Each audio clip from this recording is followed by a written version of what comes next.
Berbahagia kita semua yang sudah membaca, mendengar firman Tuhan, apalagi melakukan kehidupan kita sehari-hari. Bapak Ibu yang dikasih Tuhan, sebelum saya serahkan kepada Susi, nanti tepat di jam 19.20 ya Susi ya. Jadi saya punya waktu 5 menit ini.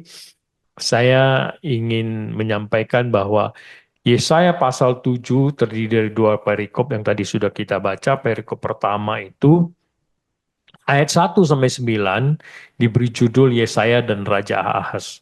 Dan perikop yang kedua, ayat 10 sampai 25 diberi judul Pemberitaan mengenai Immanuel. Sebelumnya kita 2 minggu lalu kita sudah belajar Bapak Ibu di pasal 6 ayat 1 sampai 13. Kita telah membahas bagaimana penyucian dan pengutusan Yesaya. Ya. Dan pasal 7 ini mengenai Mesias yang akan dinubuatkan yang pertama kali hingga nanti di pasal 12 kalau kita perhatikan itu bicara soal kedatangan Kristus ya Mesias itu. Dan poin yang berikutnya ingin saya sampaikan adalah malam ini kita mau belajar bahwa dua hal penting bahkan lebih ya adalah bagaimana hubungan seorang raja kepala pemerintahan dengan Tuhan ya, relasinya ya. Kemudian bagaimana seorang nabi yang ada di tengah-tengahnya menjadi eh, penyeimbang dan memperingati apabila raja itu bergeser dari apa yang menjadi ketetapan dan ketentuan Tuhan dan hidup di dalam dosa dan tidak benar seperti itu. Bahkan Yesaya juga pada malam ini yang di pasal 7 ini bicara tentang kedatangan raja di atas segala raja tersebut. Nah, mari kita ingat kembali ya, teman-teman, Bapak Ibu yang dikasih Tuhan, bahwa latar belakang penulisan kitab Yesaya ini ya, Yesaya sebagai nabi menulis kitab ini diperkirakan sekitar tahun 700 sampai 680 sebelum Masehi. Jadi Yesaya hidup waktu itu ada di 4 raja bahkan 5 ya. 4 raja itu yaitu Uzia ya kakek daripada yang malam ini kita mau bahas Ahaz, kemudian ada Yotam, Ahaz sendiri, ada Hizkia anaknya. Kemudian anaknya Hizkia ya memerintah di awal itu dan Yesaya digergaji kan demikian. Kita sudah belajar di pasal-pasal sebelumnya. Nah, tema besar daripada kitab Yesaya ini adalah hukuman dan pemulihan, keselamatan yang Tuhan berikan ya. Jadi kitab ini ditulis dengan tujuan memperingati bangsa-bangsa, bukan hanya Israel, tapi bangsa-bangsa di zaman itu yang hidup dalam berdosa ya, keberdosaan. Melalui penglihatan dan nubuat, Yesaya mengingatkan Israel yang di pembuangan. Sebenarnya Yesaya belum masuk ya, saya ingat itu juga pernah dijelaskan oleh Pak Saud ya waktu itu. Jadi luar biasa Tuhan memakai saya, dia belum masuk zaman itu tadi sudah melihat ke depan seperti itu ya. Nah, dia melihat bagaimana bangsa ini akan dibuang dan malam ini juga kita singgung bagaimana Asur nanti yang membuat bangsa ini ke Babel seperti itu. Tetapi Tuhan tidak tinggal diam, Tuhan akan kemudian akan memulihkan ya, ada sisa-sisa yang setia itu seperti itu. Nah, Yesaya bernubuat Tuhan akan mengirim Mesias. Nah, malam ini sudah disinggung. Mari kita simak Susi ya, yang saudara Susi akan menyampaikan lebih detail lagi penggaliannya terhadap Yesaya pasal 7 ayat 1 sampai 25. Waktu kami persilakan Susi. Oke, baik. Terima kasih Pak Heri untuk kesempatannya. Ya, Bapak Ibu, sama-sama kita perhatikan bahwa malam ini kita akan belajar tentang Yesaya pasal 7. Kemudian dari peristiwa yang sudah kita baca tadi, dari ayat 1 sampai dengan ayat yang ke-25, apa sih yang menjadi latar belakangnya gitu ya, peristiwa di pasal 7 ini. Yang pertama adalah kita sudah sama baca tadi di ayat yang pertama itu, tadi juga Pak Heri sempat singgung, bahwa ini terjadi pada masa pemerintahan Raja Ahaz. Gitu ya. Lalu apa sih yang peristiwa apa gitu ya yang terjadi di pasal 7 ini gitu ya. Kalau kita perhatikan lagi di dalam Alkitab kita, di sini dikatakan bahwa Raja Ahas ini dari Yehuda ini menghadapi ancaman dari dua kerajaan, yaitu Israel dan juga Aram. Israel itu rajanya Pekah dan juga untuk Aram rajanya Rezin gitu ya. Mereka itu membentuk aliansi untuk menyerang Yehuda. Kemudian kalau kita perhatikan lagi di ayat yang ke-6, di situ juga dikatakan bahwa mereka itu sebenarnya juga salah satu ininya ingin menggulingkan pemerintahannya Ahas gitu ya dengan mengangkat anak Tabel itu, menggantikan Ahas. Kemudian dari peristiwa ini, dari adanya ancaman ini membuat Ahas dan rakyatnya menjadi ketakutan. Dan metafora yang digambarkan di situ dikatakan bahwa seperti pohon-pohon hutan bergoyang ditiup angin gitu ya. Gambaran mungkin semacam rasa yang tidak berdaya gitu ya. Kalau pohon ditiup angin ya, kita lihat kan pasti pohon itu bergoyang. Nggak ada pohon kalau ditiup angin dia akan nggak ada goyangannya gitu. Ini gambaran ketakutan dan juga kecemasan yang dialami oleh Raja Ahas dan juga rakyatnya. Next, Jan. Oke, kemudian penggalian saya dari selanjutnya itu ayat yang ketiga sampai dengan ayat yang ke-9. Di sini saya bagi menjadi dua bagian gitu ya, penghiburan dan peringatan untuk Ahas. Bagian pertama itu tadi juga sudah kita baca bahwa Tuhan itu mengirimkan Yesaya untuk menemui Raja Ahas gitu ya. Ada dua pesan yang disampaikan, ada penghiburan dan juga peringatan gitu ya. Yang pertama kita perhatikan terlebih dahulu mengenai penghiburan. Tapi sebelum itu yang menarik di sini adalah bahwa ternyata di ayat 3 ini Yesaya itu diperintahkan Tuhan untuk menemui Ahas itu lokasinya itu bukan di bait Tuhan atau di istananya gitu ya. Tapi menarik di sini dikatakan di ujung saluran kolam dekat jalan raya pada padang tukang penatu. Kenapa ya kira-kira dia harus ketemunya di situ? Salah satu komentar yang saya baca mengatakan bahwa Raja Ahas ini sibuk gitu, sibuk mempersiapkan diri ketika mendengar ada ancaman itu, mempersiapkan diri lah. Salah satu persiapan yang dilakukan itu ya untuk mempertahankan saluran air yang ada gitu supaya masyarakat yang ada di Yerusalem itu tetap hidup gitu, tetap berjalan dengan baik kondisinya gitu.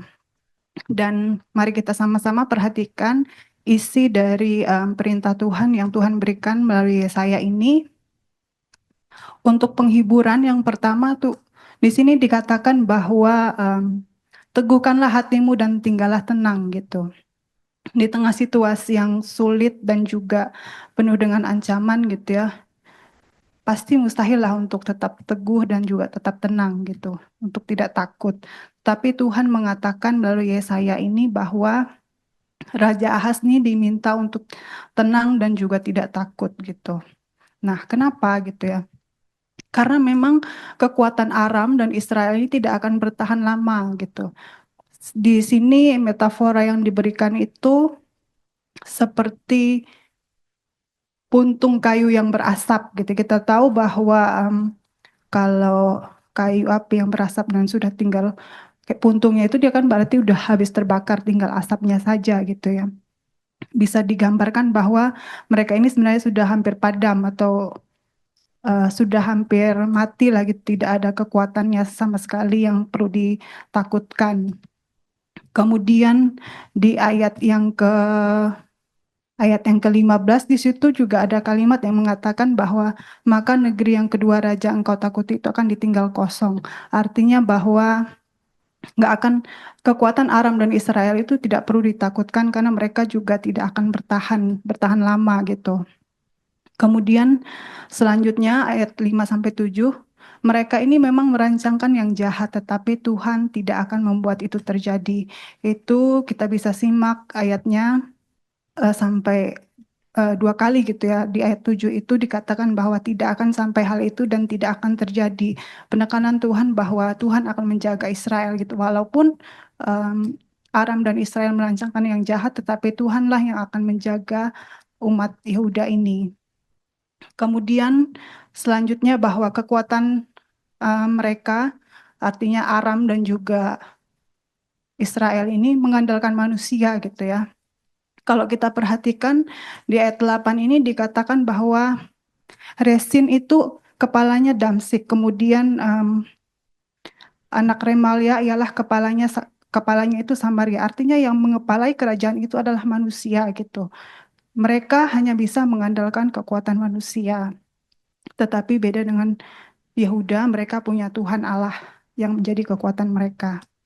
Nah, selanjutnya Yesaya diberikan perintah oleh Tuhan untuk menemui Raja Ahaz, memberikan pesan peringatan. Pesan peringatan yang disampaikan ini memang di sini Tuhan menyuruh Yesaya untuk membawa anaknya, namanya Syariasyub. Syariasyub ini artinya yang sisa akan kembali gitu. Nah, nama anak nabi itu seringkali digunakan untuk nubuat Tuhan gitu. Mungkin dengan membawa Syariasyub ini memberikan nubuat tersirat bahwa akan ada kesulitan yang dihadapi oleh Yehuda, tetapi ada pengharapan bahwa mereka akan kembali. Memang tema yang sisa akan kembali ini sering muncul gitu ya dalam kitab Yesaya ini. Ke depan berikutnya pasti kita akan menemukan ini lagi gitu. Kemudian selanjutnya itu peringatan yang diberikan bahwa jika tidak percaya tidak akan teguh jaya. Ini salah satu salah satu isi penting gitu ya dari pesan yang disampaikan di dalam pembahasan kita pada malam ini. Jika tidak percaya tidak akan teguh jaya. Kenapa? Karena memang iman itulah pondasi dari kekuatan gitu. Tanpa iman kita pasti akan mudah goyah. Hanya ketika kita berakar dalam kepercayaan kepada Tuhan, barulah kita bisa tetap berdiri walaupun ada banyak badai dan kesulitan yang datang. Next, Jan. Nah, selanjutnya kita perhatikan bahwa yang menarik di sini, walaupun di dalam segala hal peringatan yang telah Tuhan berikan kepada Ahaz, Tuhan masih menawarkan tanda gitu ya. Tuhan menawarkan tanda kepada Ahaz ini. Memang tanda di dalam perjanjian lama ini punya makna penting gitu ya. Bisa jadi simbol atau bukti fisik dari janji, peringatan antara hubungan Allah dengan manusia. Bisa juga sebagai bentuk konfirmasi dari janji Allah. Contohnya itu ketika Allah berjanji kepada Nuh gitu. Bisa sebagai pengingat gitu ya. Contohnya anak darah yang dioleskan di pintu gitu ya. Tanda penyelamatan Allah ketika tulah itu menimpa Mesir. Atau bisa juga sebagai bukti kuasa Allah. Atau juga sebagai nubuat gitu ya. Nubuat atau pertanda masa depan. Jadi memang menariknya di bagian ini adalah bahwa Tuhan itu minta Ahaz untuk meminta tanda dari apapun gitu ya, dari hal yang mustahil sekalipun gitu. Sesuatu dari dunia orang mati paling bawah atau sesuatu dari tempat tertinggi yang di atas gitu. Jadi apapun yang diminta untuk menjadi tanda Tuhan akan berikan. Tetapi yang menjadi titik klimaksnya ternyata Ahaz menolak gitu ya, menolak tanda dari Tuhan. Itu kita perhatikan di ayat 12. Di sini pernyataannya itu seolah-olah religius gitu ya. Aku tidak mau meminta tanda, aku tidak mau mencobai Tuhan gitu. Tapi ternyata kalau kita baca di 2 Raja-Raja, ternyata dia punya maksud lain ya di balik ini, dia menolak dari Tuhan ini. Dan itu dia minta pertolongan atau bantuannya itu kepada Raja Asyur gitu.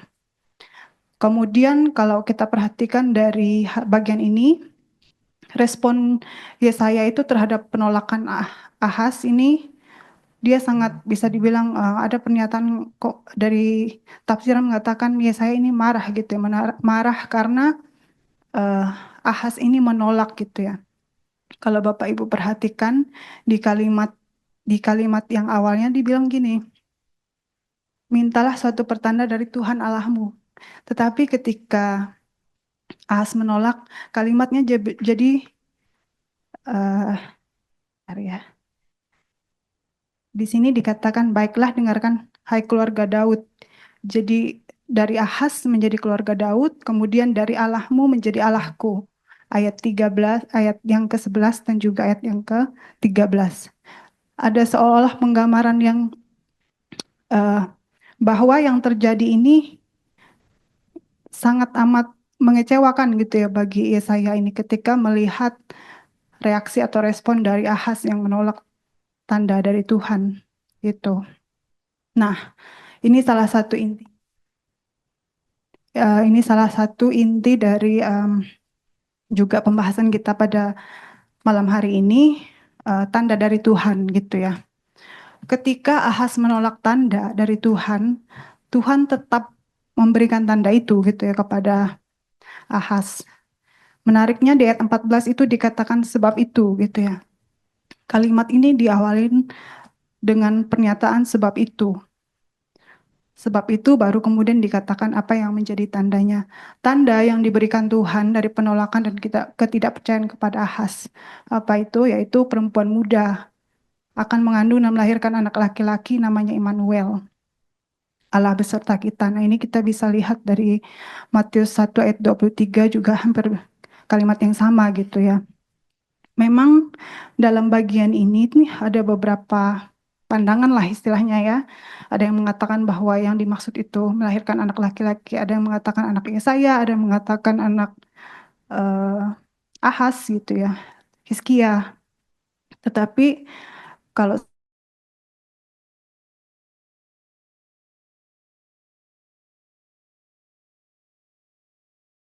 saya secara pribadi mungkin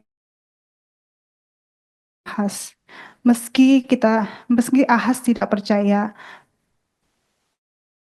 tapi Tuhan tetap setia.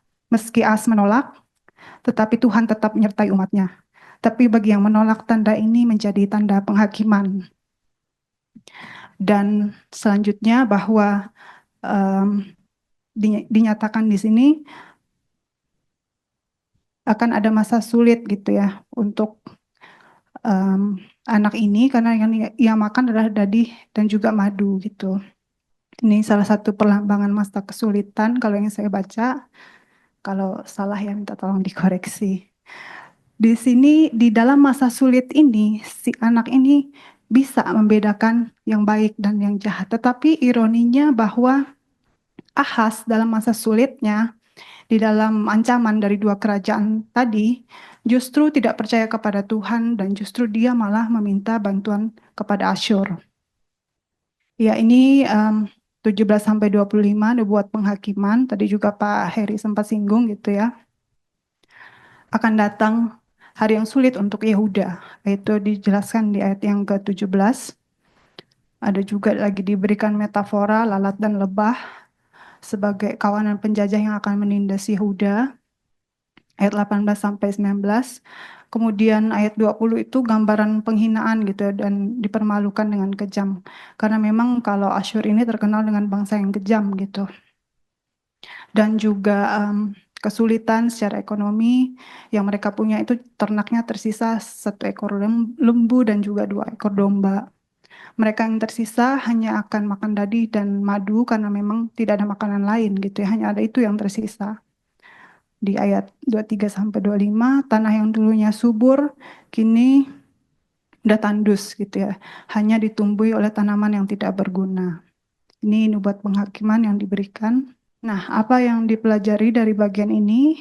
Yang pertama bahwa percayalah kepada Tuhan sekalipun hidup dalam kesulitan ini memang terdengar mudah gitu ya, tetapi ketika kita mengalami hal-hal yang sulit dalam hidup kita, pasti akan sangat sulit juga untuk percaya kepada Tuhan.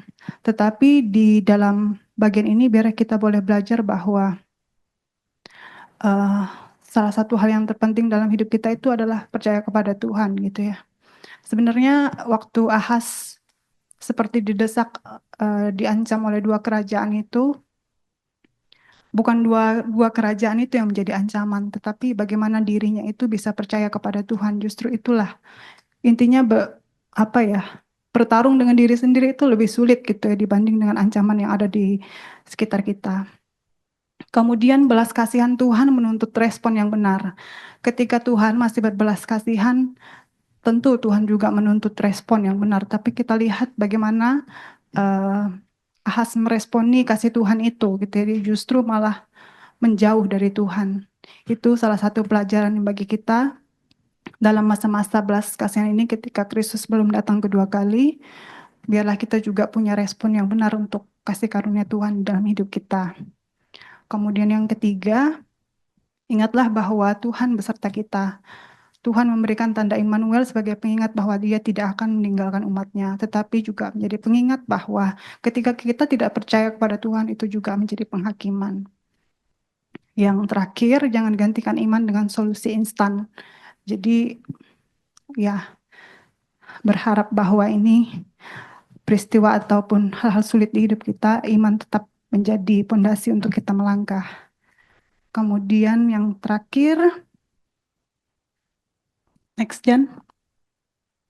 Ya, ini kutipan yang saya dapatkan gitu ya. Salah satu poin penting dari bagian ini, jika kamu percaya, sungguh kamu tidak teguh jaya.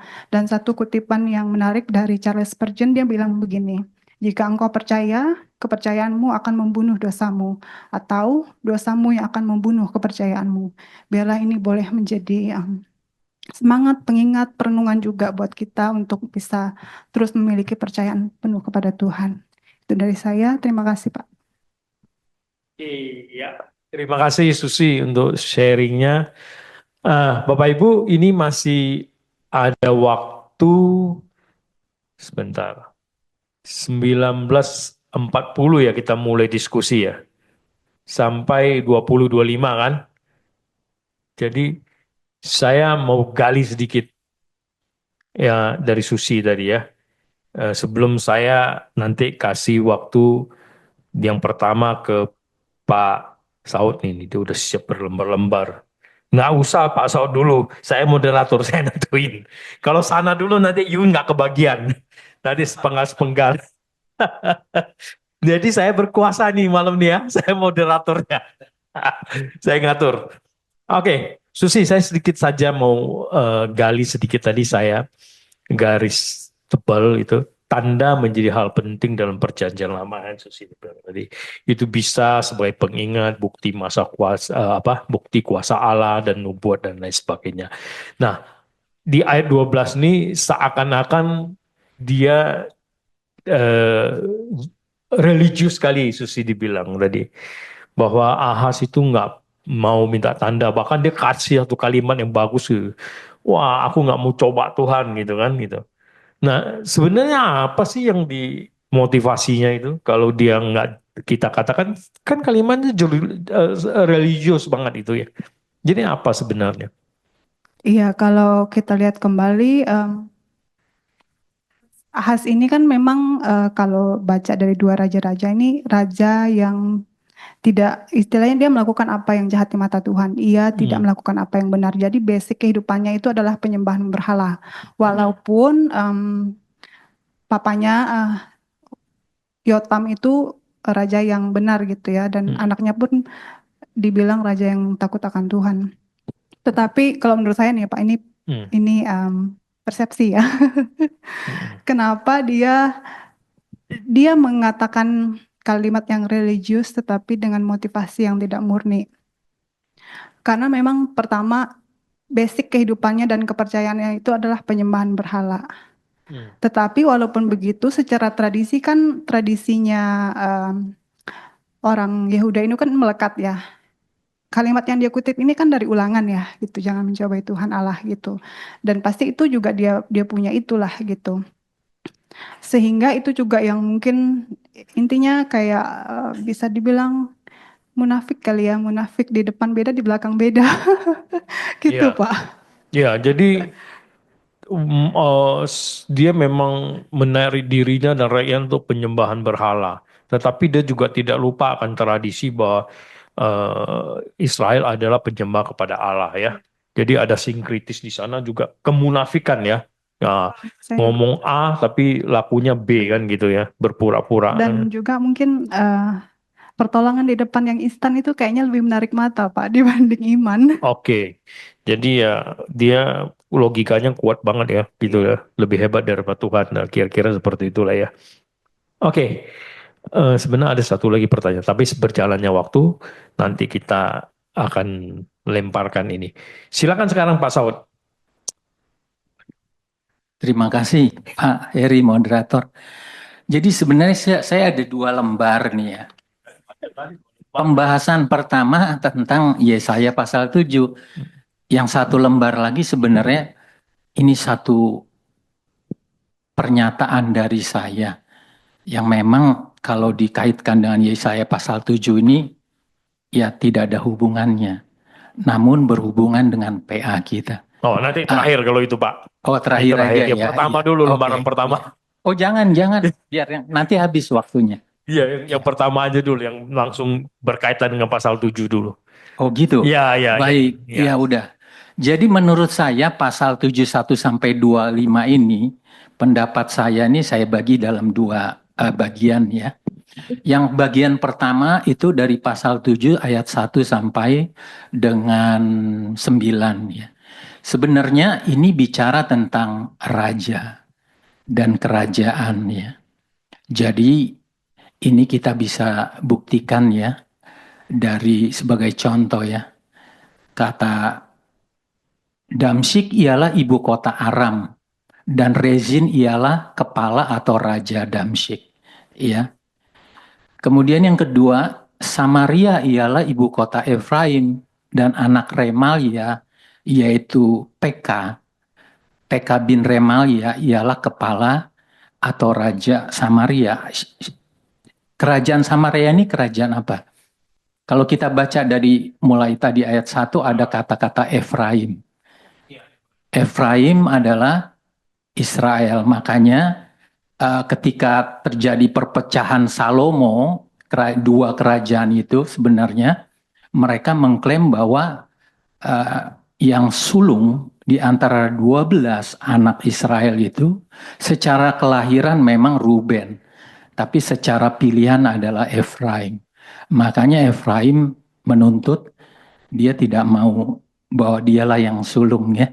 Jadi ini menjelaskan bahwa ini adalah kerajaan Israel atau utara. Kemudian yang ketiga, Yerusalem ialah ibu kota Yehuda dan Ahaz ialah kepala atau raja Yehuda. Itu bagian yang pertama. Nah, bagian yang kedua adalah juga bicara sebenarnya tentang raja. Cuman ini pada saat disampaikan nubuat itu belum terjadi, yaitu tentang Immanuel. Ya, Immanuel kita ketahui adalah artinya Allah beserta kita. Ya, kalau kita terus dalami lagi dalam konteks Yahudi adalah Hamasia, dalam Yunani Ho Christos, dalam Indonesia yang diurapi. Jadi ini bicara tentang raja juga. Cuman raja di atas segala raja. Seperti yang sampaikan dalam Yesaya pasal 6. Ketika Yesaya melihat ya Yesus yang prainkarnasi. Jadi yang ilahi dia melihat. Ya ujung jubahnya memenuhi bait Allah. Nah ini yang menarik adalah apakah itu Yesus seorang raja? Yes, jelas. Kalau kita baca ya dari literasi Yohanes 18 ayat 36-38 kan. Bahwa ya memang ia seorang raja. Bahwa kerajaannya itu bukan dari dunia ini. Yohanes 3 ayat 13. Jadi ini sesuatu yang menarik kalau kita mau lihat ini paradoks salah juga. Ya. 3 raja sebelumnya itu berasal dari kerajaan dunia. Sedangkan 1 raja yaitu bukan dari dunia tapi dari sorga gitu ya. Tiga raja itu mati, tapi raja yang satu ini tidak mati ya. Ketika Yesus bangkit tidak mati lagi. Jadi artinya bahwa Kristus itu adalah yang diurapi dari kata Hamasia, satu orang menjabat tiga jabatan, yaitu Raja, Nabi, dan Imam. Singkatnya seperti itu. Ya, jadi malah saya menekankan lagi sebenarnya kerajaan Yesus itu atau jadi kerajaan Allah, jadi ada Matius, ada juga di Markus. Kalau Matius itu kan dia memang diperuntukkan penginjilan untuk orang Yahudi. Jadi tidak disebutkan kerajaan Allah karena menyebut nama Allah atau Yod-Heh-Vav-Veh, Yahweh itu nggak boleh. Jadi digantilah oleh Injil Matius menjadi kerajaan sorga. Sebenarnya sama. Gitu. Jadi kita mesti tahu uh, historinya juga. Gitu. Apakah sudah datang gitu ya? Nah, ini menjadi pertanyaan kita semua. Kalau kita lihat dari literasinya yang ada bahwa memang kerajaan Allah itu atau kerajaan sorga itu ya sudah datang. Ya ini akan panjang Pak Heri. Saya hanya meringkas jadi menyatakan bahwa berbicara tentang raja, 4 raja. Demikian, terima kasih. Baik, Pak Moderator. Pak Saud. Ya, jadi berkembang nih. Saya juga mau perdalam lagi itu, Pak. Jadi tadi Pak Saud sudah memberikan pemaparan bahwa ada 3 raja yang dibahas di pasal 7 ini. Tiga-tiganya duniawi ya. Tapi ada satu raja yang belum datang itu, yaitu Sang Mesias, Hamasya Kristus ya, yang diurapi. Ya, itu diperkuat di dalam Injil juga ya. Tadi disampaikan di Matius pun sebenarnya sebutannya itu karena khusus kitab untuk orang Yahudi, mereka itu sangat-sangat menghormati dan takut dan gentar ketika menyebut nama Allah. Maka diganti dengan kerajaan sorga. Nah, kalau begitu, raja yang akan datang dan sekarang sudah datang, dan kita yang menikmati anugerah itu, kita boleh melihat bagaimana satu raja dengan jabatan 3 jabatan tadi yang tadi Pak Saud sudah sampaikan, sebagai raja, juga dia sebagai nabi, dia juga sebagai imam, kan seperti itu. Nah, sekarang pertanyaan saya memperdalam itu Pak Saud. Bagaimana penggenapan tanda ini, Immanuel tadi ya, yang diurapi itu di dalam konteks PB? Nah, itu Pak, itu pendalamannya Pak. Oke. Silakan Pak. Ya, terima kasih. Ini kita buka di Lukas 2 ayat 25 ya. Ya. Baik, terima kasih Pak Heri. Ini saya ada kesempatan. Jadi ini berasal memang tidak tercatat di dalam Alkitab yang tertulis. Namun secara historis ya ini terjadi dan dicatat dalam kitab. Yang dicatat ini memang terjadi di dalam gereja awal atau gereja ortodoks ya. Nama kitab itu adalah kitab Sinaksarion ya. Kalau kita baca Lukas 2 ayat 25, ini bicara tentang Simeon. Ya. Kalau kita baca sampai ayat 30, dia berkata gini, sebab mataku telah melihat keselamatan yang daripadamu, yang engkau telah sediakan di hadapan segala bangsa. Jadi Simeon ini adalah salah satu orang yang menulis Septuaginta. Menerjemahkan Septuaginta. Itu ada 72 orang ahli kitab ya yang menerjemahkan dari bahasa Ibrani ke bahasa Yunani. Dan orang-orang ini bukan orang-orang ya Ibrani yang ada di Palestina, tetapi yang ada di Alexandria. Ini sejarah dan bisa dicek.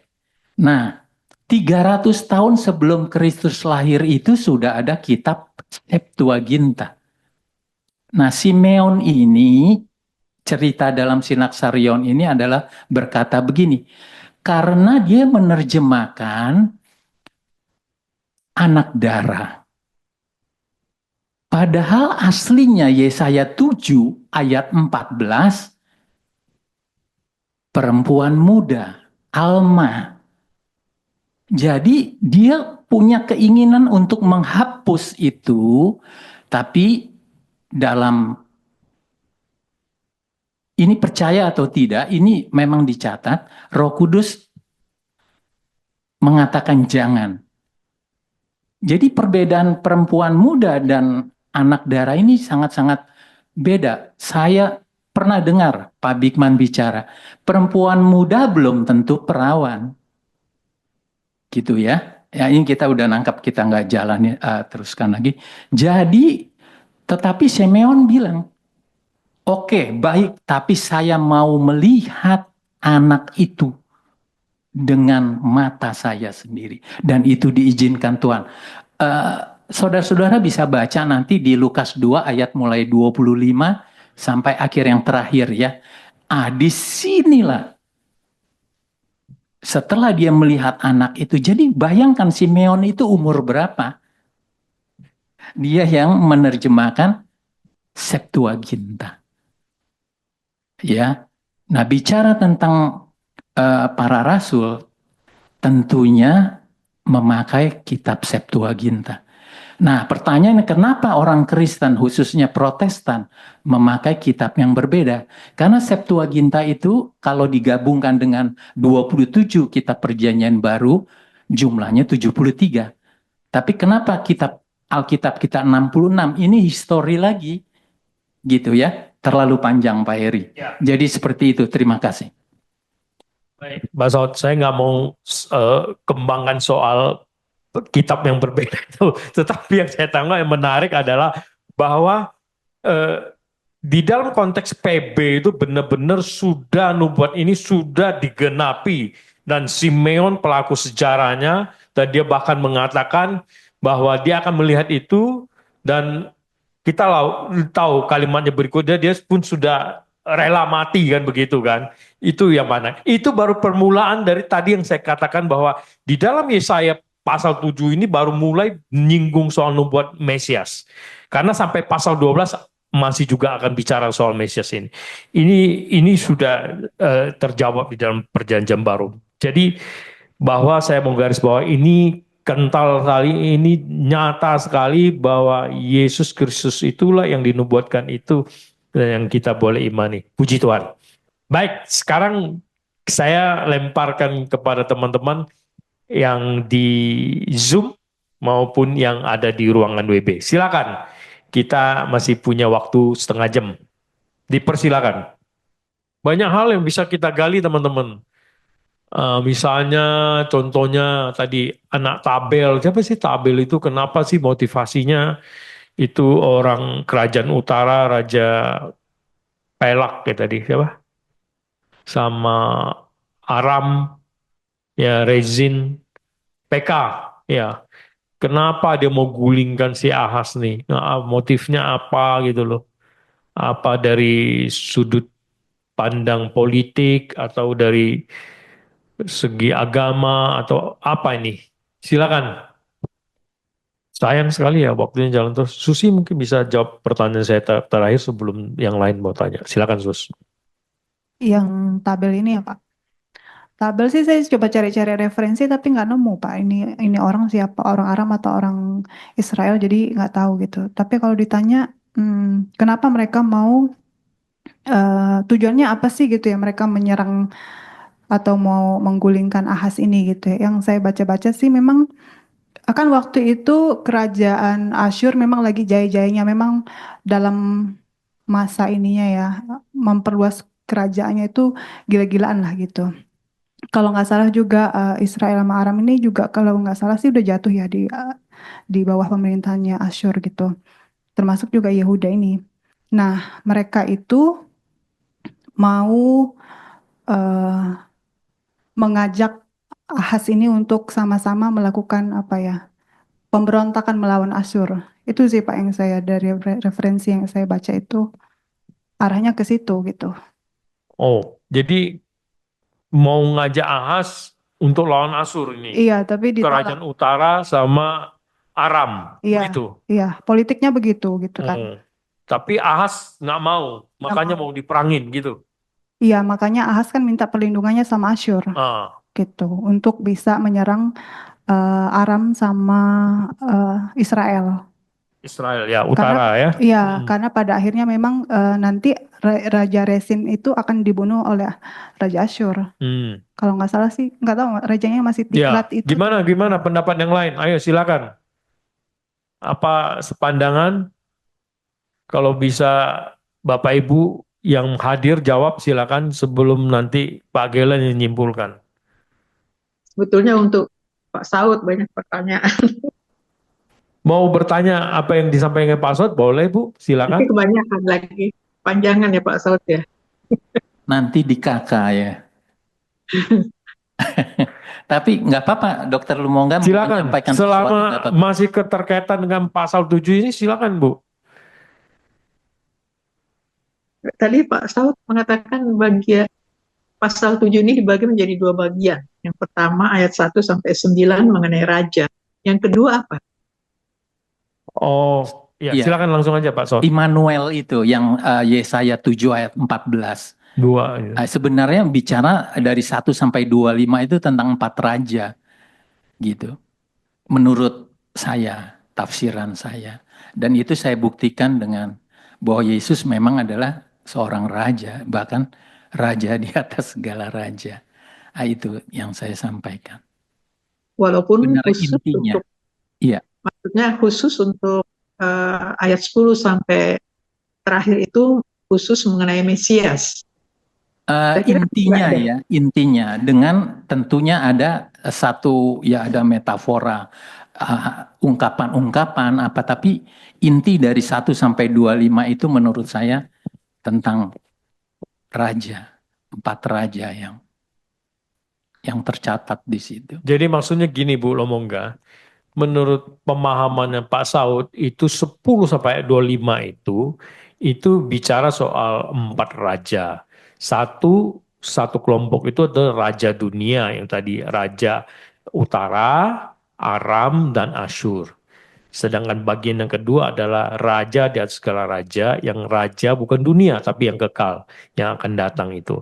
Nah, tetapi itu hanya bagian daripada 10 sampai 25. Tentu ada bagian lain juga di dalam 10 sampai 25 itu ayat tadi juga sudah disinggung sama Susi di dalam sharingnya bahwa itu merupakan juga catatan-catatan bagaimana Tuhan eh, membalikkan segala yang tentang ketidakpercayaan Ahas bahwa akan terjadi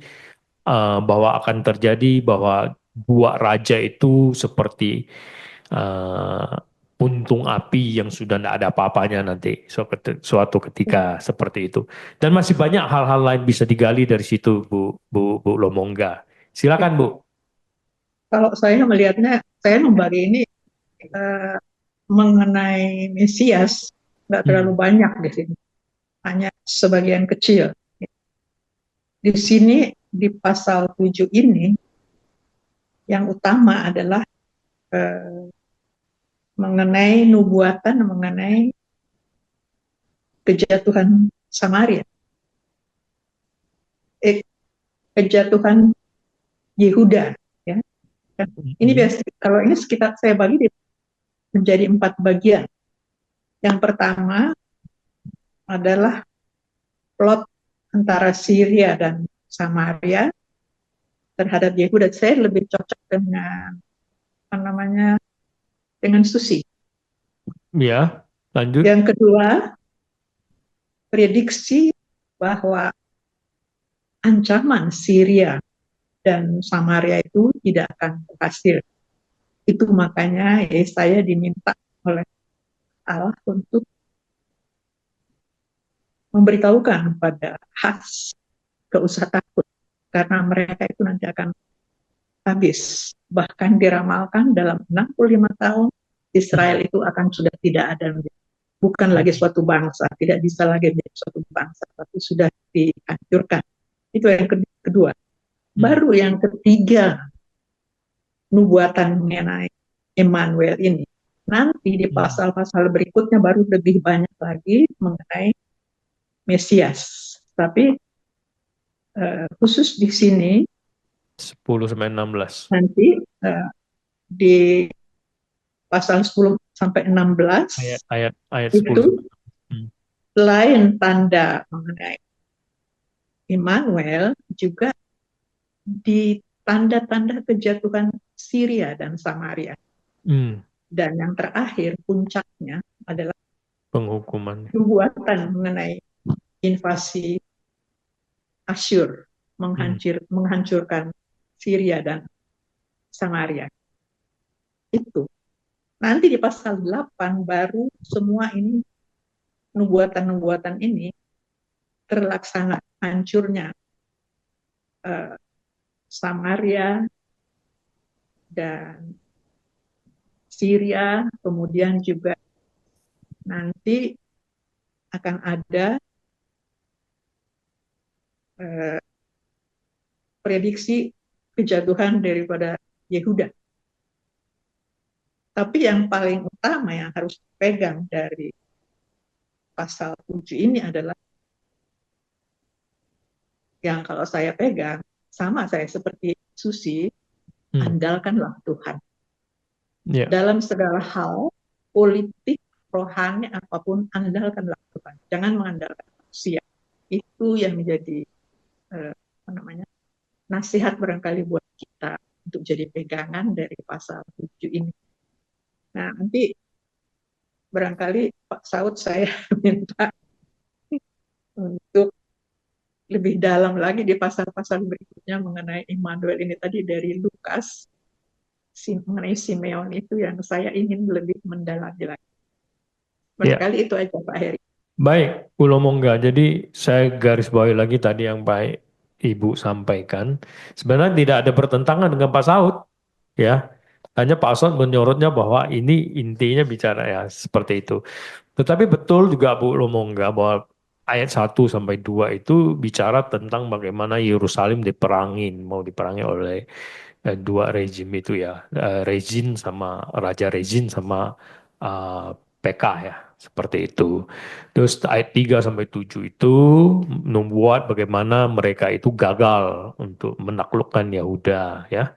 Kemudian ayat 8 sampai 9 itu bicara soal bagaimana mengenai kerajaan utara ya, khusus bicara soal Damsyik itu adalah ibu kota dari apa tadi di Aram, rajanya si ini dan sebagainya.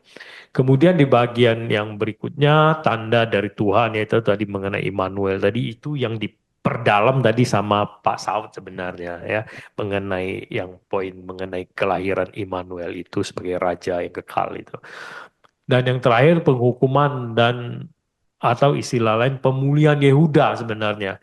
Jadi melalui Asur atau tadi istilahnya Pak Ibu Lomongga adalah uh, Raja Utara dan Aram itu dihancurkan melalui Asur ya Tuhan pakai ya atau ya setelah Yehuda itu dipulihkanlah melalui Asur.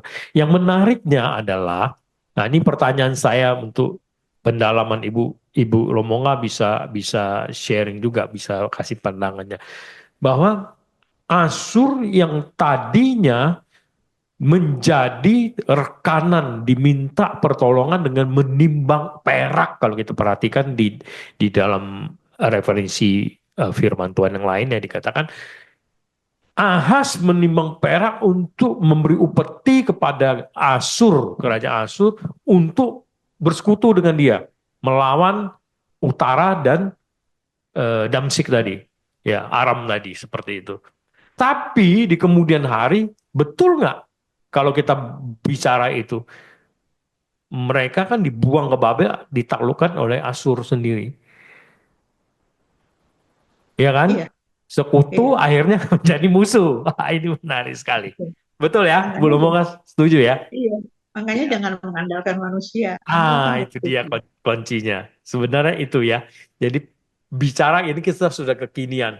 Bicara soal kekinian berarti kita harus belajar satu poin. Tadi tadi Susi sudah sampaikan bahwa percaya beriman ya di dalam kegalauan, di dalam kesesakan itu yang paling penting.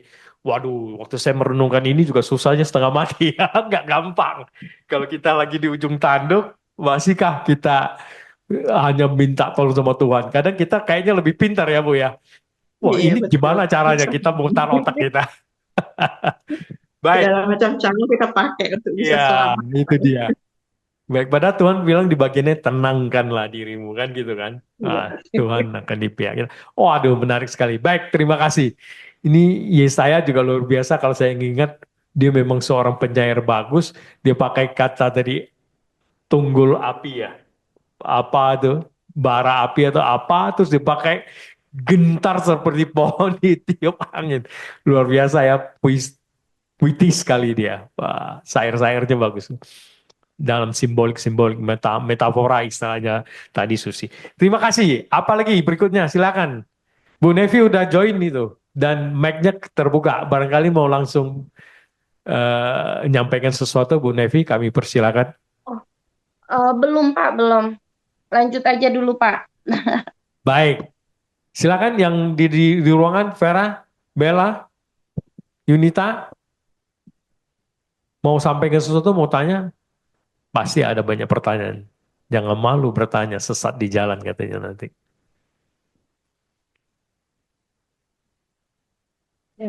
Selamat malam Pak, saya mau izin bertanya Pak.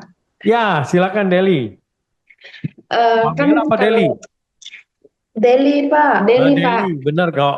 Ya, silakan Deli. Kalau di dalam topik ini kan di ayat yang ke-14 itu Tuhan akhirnya beri tanda untuk Ahaz sendiri. Nah, tapi kalau baca di ayat bawahnya itu akhirnya Tuhan bilang kalau Tuhan itu akan mendatangkan apa ya, hukuman lah untuk bangsa Yehuda sendiri. Nah, yang mau saya tanyakan itu begini Pak, Tuhan kasih penghukuman itu apakah karena dosa-dosa mereka ini yang Ahaz lakukan? Kan Ahaz itu dia ikut dalam penyembahan berhala. Apakah itu karena dosa-dosanya atau sebenarnya di dalam penghukuman itu Tuhan mau menunjukkan penyertaannya gitu yang dinamakan Immanuel tadi. Itu Pak. Jadi itu yang buat saya bingung Pak di dalam topik ini. Itu saja. Itu saja Pak. Tadi referensinya N14 ya? Iya ayat 14 sama ayat yang 18 gitu Pak. 14, 18 ada lagi? Udah itu aja Pak. Oke, silakan ada yang mau jawab?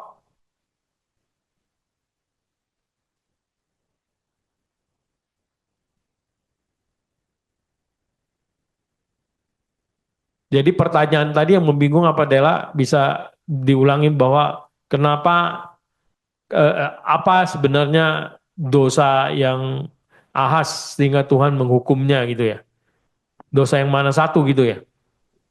Begini Pak, apakah sebenarnya eh, ayat 18 yang pertama ayat 18 sampai ke bawah ini sampai ke 25 ini menunjukkan penghukuman yang akan terjadi. Nah, kalau memang ini penghukumannya penyataan penghukuman dari Tuhan, sebenarnya Tuhan sedang mau menyatakan penghukumannya atau di dalam penghukuman itu juga Tuhan sedang mau menyatakan penyertaannya. Maka Tuhan bilang kan dia kasih pertanda gitu tadi Pak yang Immanuel tadi. Ya, ya, ya. Oh, oke. Sepertinya paradoks itu ya. Jadi kok kontradiksi.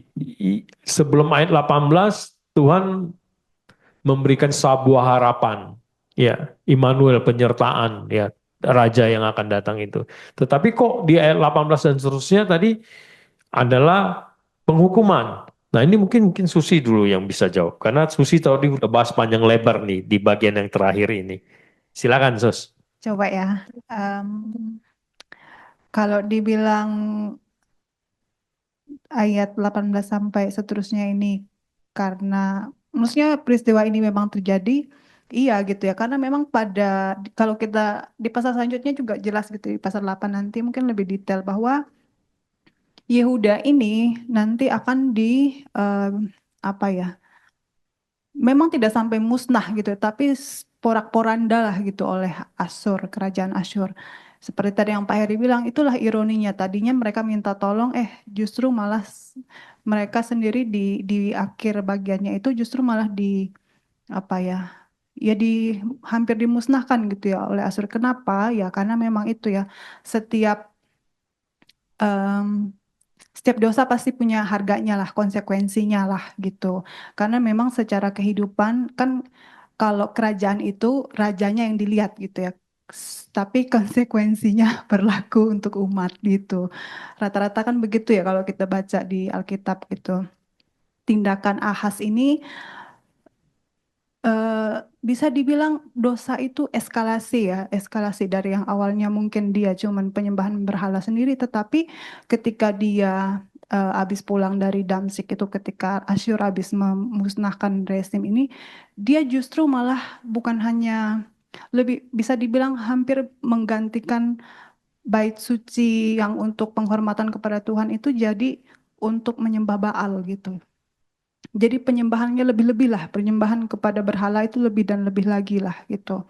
Kalau dibilang ini paradoks betul gitu ya, karena memang Immanuel ini memang tanda yang diberikan karena memang Ahas tuh nggak percaya gitu, percaya kepada janji Tuhan. Seperti tadi yang kalimat saya katakan bahwa tanda Immanuel ini respon Tuhan terhadap ketidakpercayaan Ahas gitu ya. Walaupun Ahas tidak percaya, tetapi Tuhan tetap setia. Walaupun Ahas menolak, tetapi Tuhan tetap menyertai. Tapi bagi yang menolak, tanda itu menjadi tanda penghakiman. Gitu. Jadi punya dua makna lah gitu.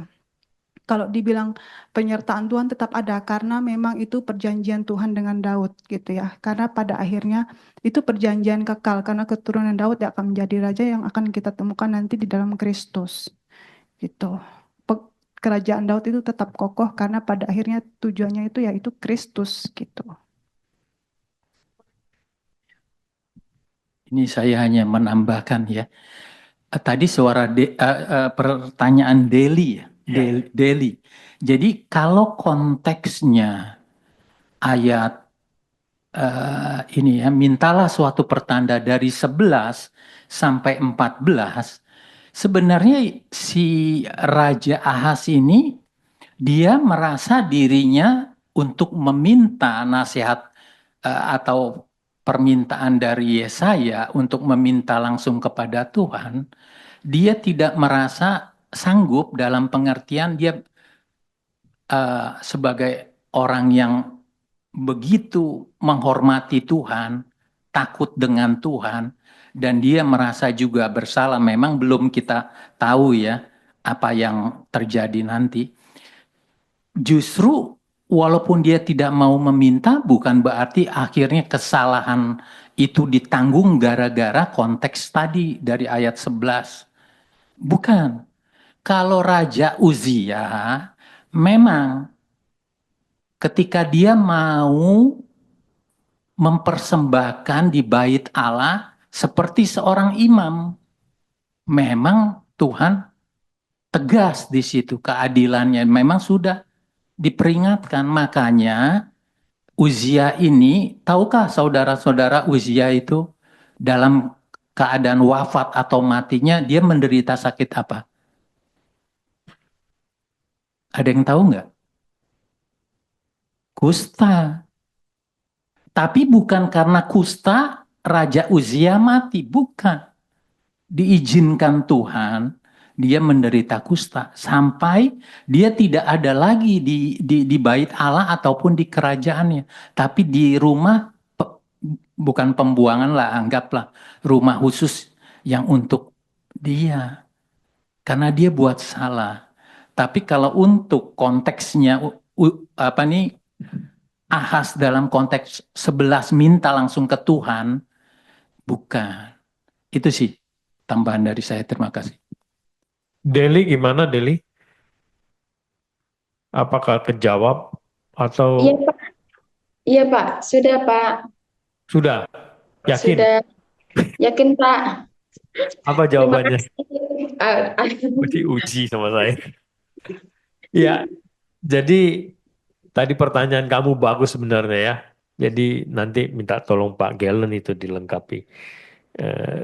Kayaknya harus lebih ini lagi Pak Galen lebih jelas lagi ya, lengkapin sama dengan tadi pertanyaan yang satu yang dijawab sama eh, Susi mengenai alasan apa utara dan Aram tuh mau nyerang selatan, ya udah terus mau ganti dengan si tabel, ya itu Pak ya, itu juga belum tuntas. Nah, saya harus ingatkan ini dulu sebagai moderator kepada narasumber kita, takutnya saya lupa karena waktunya tinggal cuman 6 menit. Ya, saya harus serahkan corong ini kepada narasumber kita, Pendeta Galen Marpaung. Nah, masihkah ada? Silakan. Kalau sudah siap, Bu Nevi, ada Pak Ucok juga di sana. Boleh, silakan.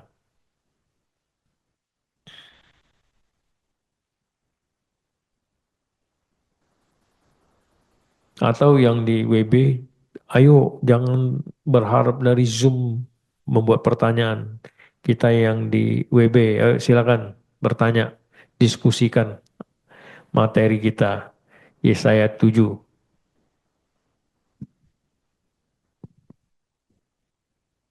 Ibu Juanifa, ada nggak? Nggak ada.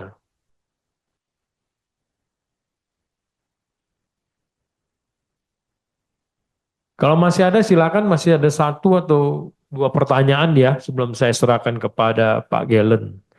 Waktunya jalan terus.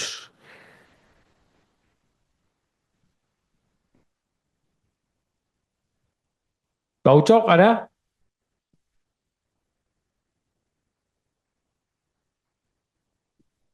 Pak Ucok Baru itu masih. baru Hah? join, Pak. Baru Oh, join. oke. Mohon maaf. Ya, ya, ya. Baru join sibuk sekali Pak Ucok nih. Terima kasih Pak Ucok. Bu Nevi, silakan. Iya Pak, iya Ya, saya udah bertanya nih Pak, masih bingung ya.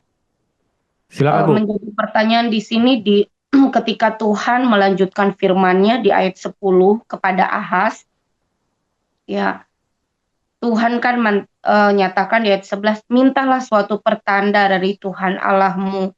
Biarlah itu sesuatu dari dunia orang mati yang paling bawah atau sesuatu dari tempat tertinggi yang di atas. Tetapi yang ayat 12 menjawab, Ahaz Tetapi Ahaz menjawab, aku tidak mau meminta, aku tidak mau mencobai Tuhan. Nah, di sini maksudnya adalah apakah memang Ahaz tidak percaya kepada Tuhan, dan terus kenapa dia tidak mau mencobai Tuhan? Nah, di sini ada kata yang eh, apa ya? Satu sisi dia tidak mau meminta, terus dia tidak mau mencobai Tuhan. Artinya dia tidak mau merepotkan Tuhan gitu ya. Ya, Bagus jadi dong ya. iya, jadi kalau kan kita bilang jangan cobai Tuhan Allahmu kan.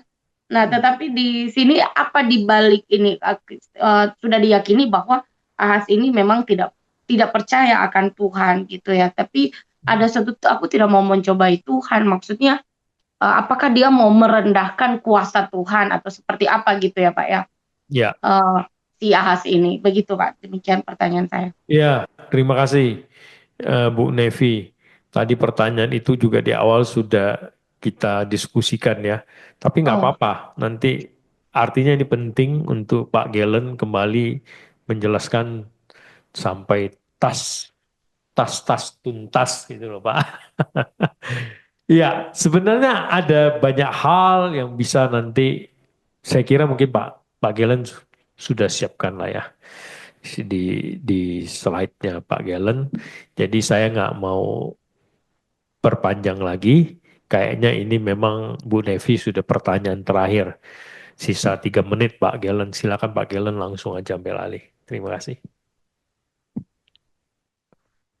Baik, terima kasih Penatua Heri.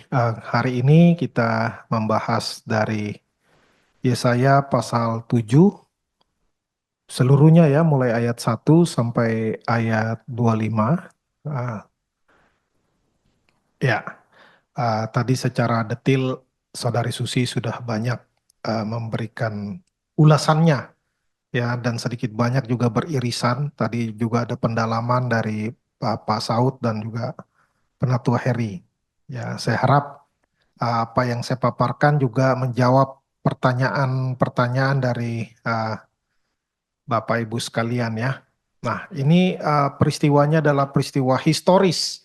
Ya, tadi menarik ulasan dari Pak Saud tentang 4 raja. Ya, ada Raja Ahaz, Raja Aram, Raja Rezin, Raja Pekah, dan juga tentu Raja segala raja, yaitu Yesus Kristus. Jadi ini di dalam masa pemerintahan Raja Ahaz, dan ada nubuatan tentang Immanuel. Nah, ini mengandung aspek historis, mesianis, maupun nanti terakhirnya tentu ada penerapan praktisnya bagi setiap orang percaya, termasuk kita. Nah, em, saya membaginya dalam beberapa bagian. Yang pertama adalah situasi politik dan ancaman terhadap Yehuda. Bagaimana ada krisis politik di Yehuda saat Israel Utara atau Efraim dan Aram, ibu kotanya Damaskus, bersekutu menyerang Yerusalem pada masa pemerintahan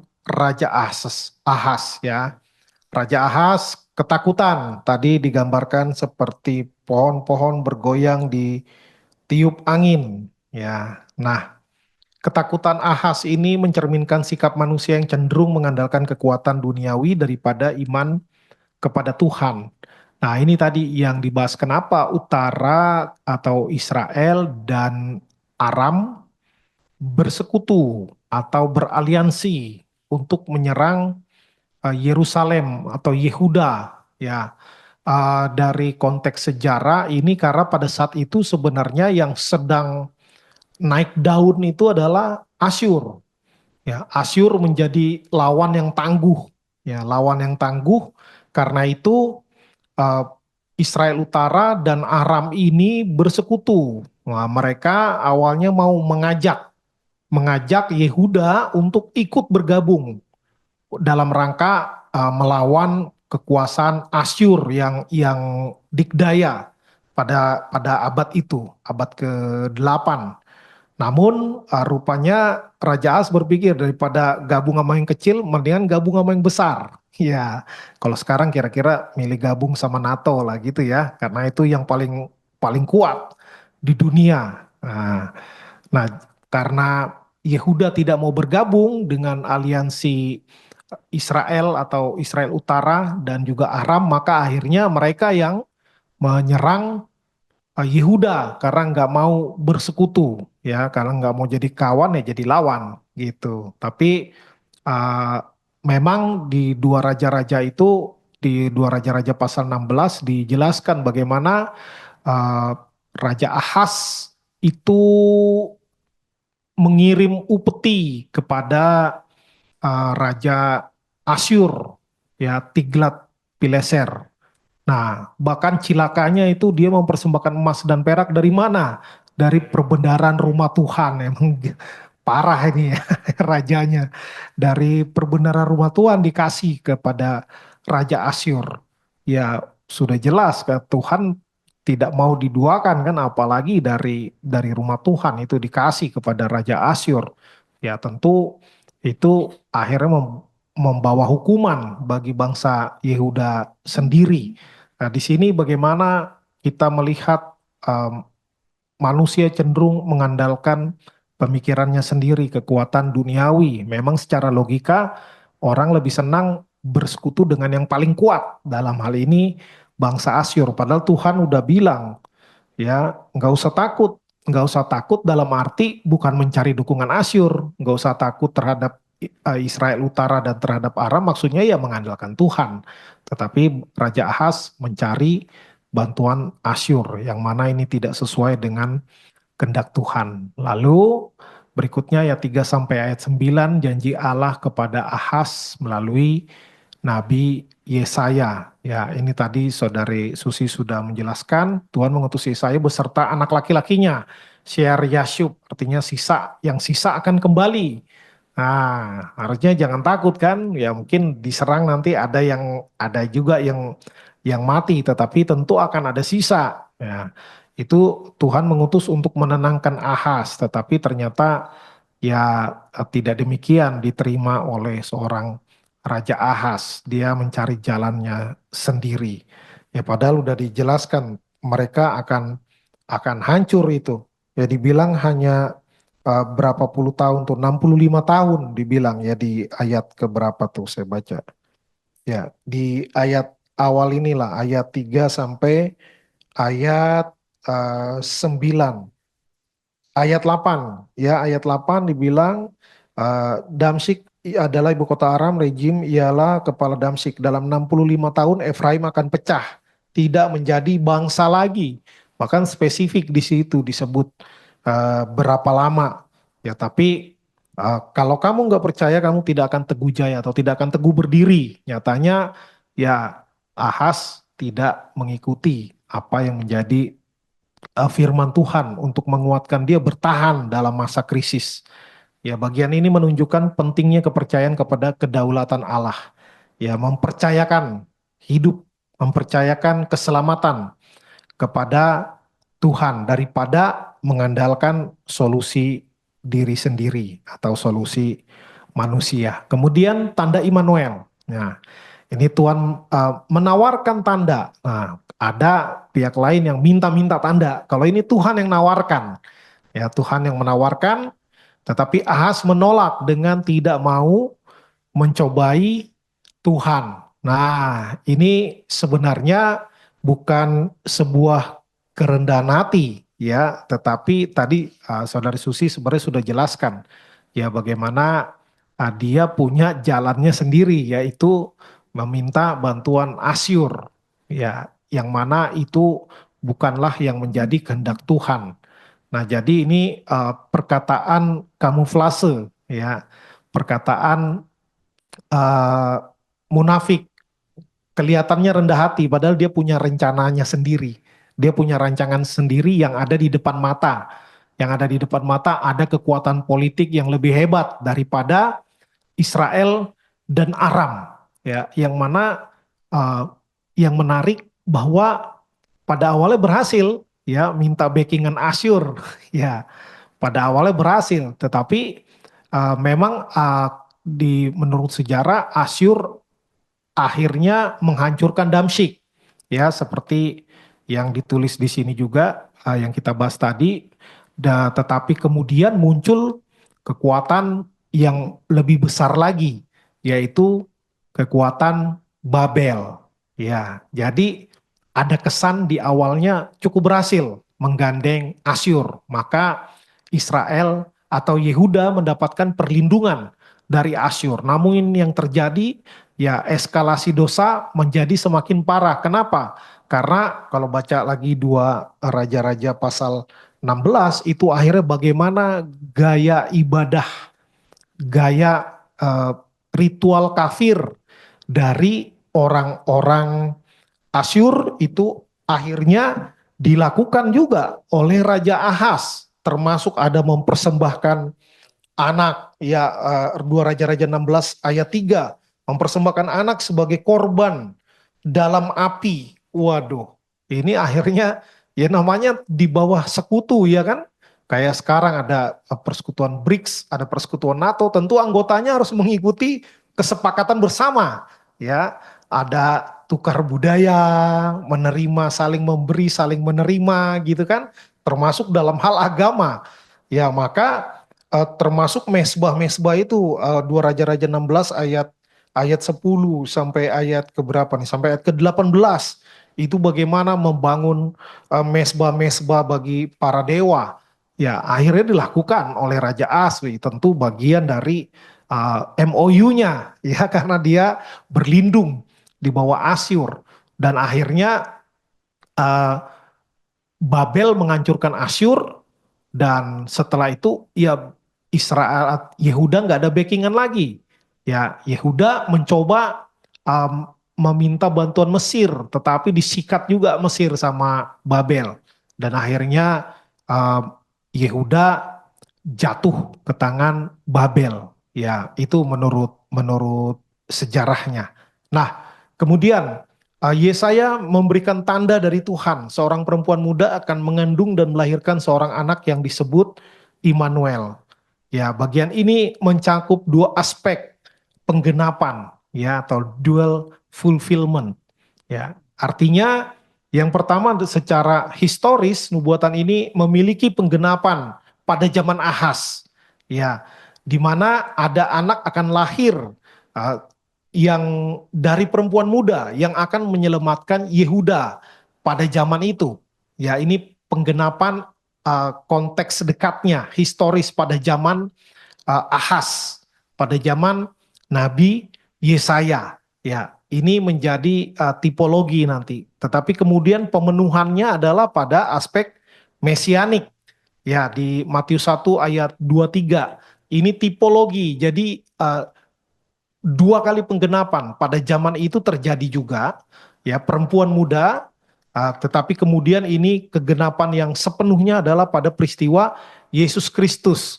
Ya, tadi Pak Saud juga sudah memberikan insight, ya, bagaimana dari sejarah memang kata aslinya ini perempuan muda ini dalam bahasa Ibrani Alma, arti utamanya adalah perempuan muda, yang mana perempuan muda bisa perawan bisa enggak, ya, perawan juga gitu, bisa muda bisa juga enggak muda. Ya, perawan tua katakanlah begitu, bisa juga. Namun kita meyakini sepenuhnya bahwa Tuhan juga memakai jalannya sejarah, bahwa Septuaginta itu 72 ahli, ya, di Alexandria menerjemahkan perjanjian lama ke dalam bahasa Yunani, dan dari Septuaginta inilah para rasul mengutip ayat-ayat perjanjian lama dalam bahasa Yunani hasil dari terjemahan Septuaginta, dan ini proses yang panjang. Ya, di referensi yang saya baca itu dari abad ketiga, selesainya itu tahun 120 sekian sebelum Masehi. Jadi prosesnya itu panjang. Ya, prosesnya panjang dan pakai kata Parthenos. Nah, Parthenos itu justru perawan, ya, artinya perawan. Uh, Tentu perawan dalam arti masih muda, ya, perawan muda. Nah, jadi kalau memang anak yang lahir dari seorang perawan tentu tidak bisa tidak hanya satu yang menggenapinya, yaitu Yesus Kristus. Jadi saya juga meyakini bahwa ini mengacu kepada penggenapan ganda. Ya, teolog-teolog reform juga menyatakan, beberapa yang saya tahu juga menyatakan seperti ini. Jadi ini penggenapan ganda. Di zaman itu juga digenapi, tetapi penggenapan penuhnya pada diri Yesus Kristus. Jadi justru yang terjadi di zaman Ahaz dan Yesaya itu tipologinya, gambarannya, bayang-bayangnya, ya, yang tuntasnya baru terjadi melalui Yesus Kristus. Nah, berikutnya hukuman bagi Yehuda karena ketidaksetiaan. Jadi Tuhan memperingatkan bahwa meskipun Yehuda akan selamat dari ancaman Aram dan Israel, mereka akan menghadapi ancaman yang lebih besar dari Asyur.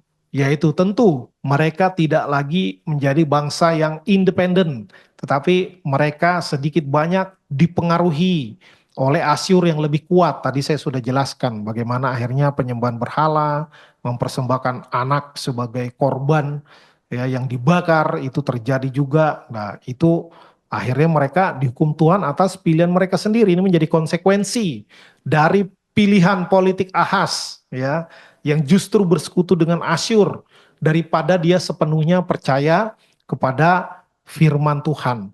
Nah, ini menegaskan doktrin dosa dan konsekuensinya. Manusia yang tidak mau percaya kepada Tuhan akan menghadapi hukuman dari pilihan mereka sendiri. Nah, mudah-mudahan ini pertanyaan saudari Deli tadi terjawab. Ya. Nah, ini terakhirnya ini dulu pelajaran historis.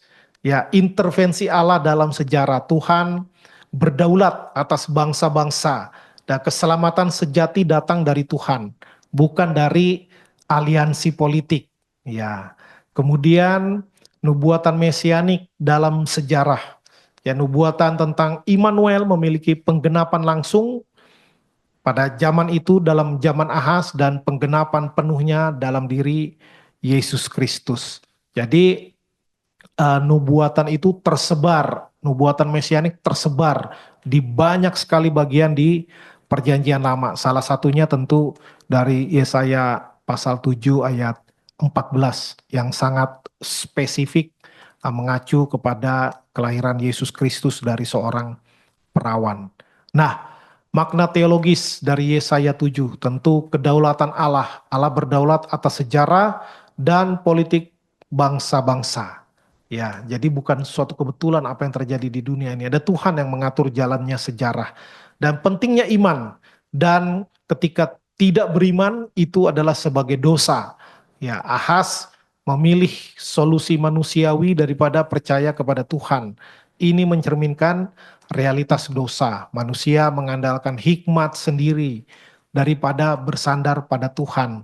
Ya, memang ini orang cenderungan melihat apa yang di depan mata dengan mata jasmani, bukan melihat dengan mata rohani. Nah, kemudian penggenapan nubuat dalam Kristus. Ya, Yesaya 7:14 ini salah satu nubuat utama tentang kelahiran Kristus. Ya, jadi perjanjian lama itu menunjuk kepada penggenapan dalam diri Kristus Yesus. Ya, jadi memandang kitab suci dari sudut pandang Kristus. Nah, penerapan 4M ya, 4M. Wah, 1M aja udah banyak nih, apalagi 4M ya. Yang pertama adalah mempercayai kedaulatan Tuhan dalam masa krisis. Nah, ketika menghadapi ketakutan dan tekanan, kita diajak untuk mengandalkan Tuhan daripada mengandalkan kekuatan manusiawi. Ya, biasanya orang akan refleks ya, cenderung kalau kita sekolah nanya sama yang pinter. Ya, kalau kita dalam konteks ekonomi tanya sama negara yang ekonominya kuat. Ya, tanya sama yang teknologinya lebih maju misalnya. Jadi bukan pertanyaan pertama, pertolongan pertama bukan kepada Tuhan, tapi kepada hikmat manusiawi. Nah, maka kita diajak untuk percaya penuh kepada Tuhan. Yang kedua, M kedua meneladani iman yang teguh. Ya, tadi di ayat 9b sudah dikatakan, jika kamu tidak percaya, kamu tidak teguh jaya. Dengan kata lain, kalau kamu percaya, kamu akan teguh jaya atau akan teguh berdiri. Nah, jadi itu sudah diajak, ya, sudah diajak. Bukan itu dalam keadaan tanpa tuntunan. Ada tuntunan, Tuhan sendiri berfirman. Nabi Yesaya juga diutus oleh Tuhan. Nah, karena itu mari meneladani apa yang sudah difirmankan oleh Tuhan, dipercayai. Ya, kemudian yang ketiga, menyadari kehadiran Tuhan dalam hidup sehari-hari. Ya, Tuhan disebut dengan Immanuel.